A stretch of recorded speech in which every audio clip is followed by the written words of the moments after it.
Wow, ang ganda nitong toy organizer. Aside of madaling iligpit ang mga laruan ni baby, pwede din siyang i-display sa loob ng kwarto at bahay natin. Napakagandang tingnan. Napakadurable.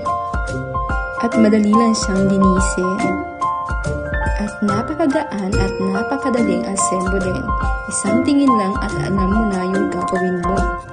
Very easy. Just follow the instruction of the video. It's very easy to follow. At syempre, mas maganda if may lens tayo. Para bling-bling sa loob at gaganahan tayo ligpitin ang mga laruan ni baby. Yan, ang ganda-ganda talaga nito. At mas gaganahan tayong ligpitin ang mga laruan ng mga bata pag ganyan ang lalagyan nila. O, diba?